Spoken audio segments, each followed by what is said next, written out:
Johnson ഒപ്റ്റിക്കൽസിൽ തിങ്കൾ ബുധൻ വെള്ളി ദിവസങ്ങളിൽ രാവിലെ 10 മുതൽ ഉച്ചയ്ക്ക് 1 മണി വരെ കണ്ണ് ഡോക്ടറുടെ സേവനം ലഭ്യമാണ്. ഡ്രൈവിംഗ് ലൈസൻസിനുള്ള സർട്ടിഫിക്കറ്റുകളും എല്ലാ ബ്രാൻഡഡ് ഫ്രെയിമുകളും ഇവിടെ ലഭ്യമാണ്.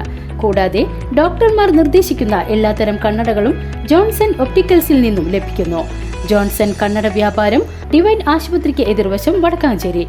ജോലി തരൂ കൂലി തരൂ എന്ന മുദ്രാവാക്യമുയർത്തി അയ്യങ്കാളി തൊഴിലുറപ്പ് തൊഴിലാളികളുടെ നേതൃത്വത്തിൽ വടക്കാഞ്ചേരി നഗരസഭയിലേക്ക് പ്രതിഷേധ മാർച്ചും ധർണയും സംഘടിപ്പിച്ചു. DCC സെക്രട്ടറിയും പ്രതിപക്ഷ നേതാവുമായ K. അജിത് കുമാർ ധർണ ഉദ്ഘാടനം ചെയ്തു. കൂലി കുടിശ്ശിക 1 മാസത്തിനുള്ളിൽ ലഭ്യമാക്കിയില്ലെങ്കിൽ മുഴുവൻ തൊഴിലാളികളെയും അണിനിരത്തി നഗരസഭയ്ക്ക് മുന്നിൽ അനിശ്ചിതകാല സമരം നടത്തുമെന്നും K. അജിത് കുമാർ പറഞ്ഞു.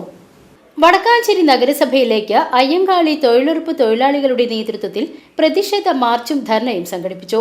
1 വർഷമായി തൊഴിലുറപ്പ് തൊഴിലാളികൾക്ക് കൂലി ലഭിക്കുന്നില്ലെന്ന് ആരോപിച്ച് ജോലി തരൂ കൂലി തരൂ എന്ന മുദ്രാവാക്യമുയർത്തിയാണ് തൊഴിലാളികൾ നഗരസഭയ്ക്ക് മുന്നിൽ പ്രതിഷേധ മാർച്ചും ധർണയും സംഘടിപ്പിച്ചത്. കരിമരക്കാട് ശിവക്ഷേത്ര പരിസരത്ത് നിന്നും ആരംഭിച്ച് നഗരസഭയ്ക്ക് മുന്നിൽ പ്രതിഷേധ മാർച്ച് സമാപിച്ചു. തുടർന്ന് നടന്ന ധർണ DCC സെക്രട്ടറിയും വടക്കാഞ്ചേരി നഗരസഭ പ്രതിപക്ഷ നേതാവുമായ K. അജിത് കുമാർ ഉദ്ഘാടനം ചെയ്തു. കേന്ദ്ര സർക്കാരിന്റെ തൊഴിലുറപ്പ് പദ്ധതിയിൽ കൂലി 1 ദിവസം വൈകിയാൽ CPMന്റെ MGNREGS യൂണിയൻ കളക്ടറേറ്റിലേക്കും കേന്ദ്ര ഓഫീസിന്റെ മുന്നിലേക്ക് മാർച്ച് നടത്തി. 1 കൊല്ലമായിട്ട് കേരള സർക്കാർ കൊടുക്കേണ്ട കൂലി ഈ പാവപ്പെട്ട ആളുകൾക്ക് കൊടുക്കാതെ വന്നപ്പോ ഒരു സമരമില്ല. അത് മാത്രമാണോ, ഇവിടെ 1000-ഓളം പേർക്ക് PMAയുടെ വീട് വെച്ചിട്ട് ആ വീട് വെച്ച ആളുകൾക്ക് 30,000 രൂപ വെച്ച് തൊഴിലുറപ്പിന് കൊടുക്കണം. കുറച്ചു പേർക്ക് 100ഓളം പേർക്ക് ആദ്യഘട്ടത്തിൽ കൊടുത്തു. 1000-ലധികം വീടുണ്ട്. ഏകദേശം 3 കോടി രൂപ പാവപ്പെട്ട വീട് വെച്ച ആളുകൾക്ക് തൊഴിലുറപ്പ് വേതനമായി കൊടുക്കേണ്ട കൂലി കുടിശ്ശിക. അപ്പൊ 4.5 കോടി രൂപയാണ് വടക്കാഞ്ചേരി നഗരസഭയിൽ കൂലി കുടിശ്ശിക. നിങ്ങൾ ഈ റോഡിൽ ചുമരുമ്പോൾ നോക്കിയ സ്വച്ഛ് ഭാരത് എഴുതി വെച്ചാണ് എത്ര ലക്ഷം രൂപയാണ് അതിനു വേണ്ടി ചെലവാക്കിയത്. അതിനൊരു ചെറിയ ശതമാനം എടുത്തിട്ട് പാവപ്പെട്ട ആളുകൾക്ക് എന്തെങ്കിലും കൊടുത്തിരുന്നെങ്കിൽ നിങ്ങളൊരു മര്യാദ കാണിച്ചു എന്നെങ്കിലും പറയായിരുന്നു. തൊഴിലുറപ്പ് തൊഴിലാളികൾക്ക് നൽകുവാനുള്ള തുക വകമാറ്റി ചെലവഴിച്ചെന്നും 1 വർഷമായി പാവപ്പെട്ട തൊഴിലുറപ്പ് തൊഴിലാളികൾക്ക് നഗരസഭ കൂലി നൽകുന്നില്ലെന്നും രാഷ്ട്രീയം നോക്കിയാണ് ജോലി നൽകുന്നതെന്നും ഉദ്ഘാടന പ്രസംഗത്തിൽ K. അജിത് കുമാർ ആരോപിച്ചു.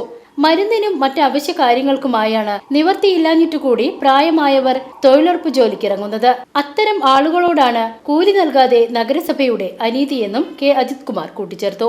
അയ്യങ്കാളി തൊഴിലുറപ്പ് തൊഴിലാളികൾക്ക് ലഭിക്കേണ്ട കൂലി കുടിശ്ശിക 1 മാസത്തിനകം ലഭ്യമാക്കിയില്ലെങ്കിൽ മുഴുവൻ തൊഴിലാളികളെയും അണിനിരത്തി നഗരസഭാ കാര്യാലയത്തിന് മുന്നിൽ അനിശ്ചിതകാല സമരം കോൺഗ്രസ് ഏറ്റെടുത്ത് നടത്തുമെന്നും പ്രതിപക്ഷ നേതാവ് K. അജിത് കുമാർ പറഞ്ഞു.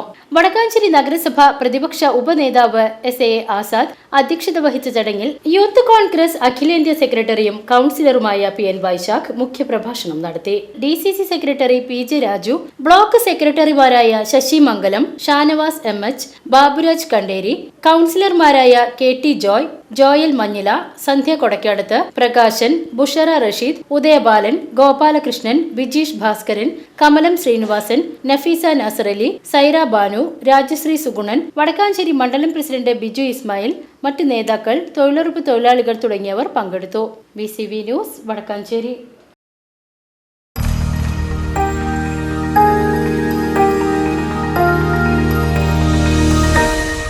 You are watching VCV News.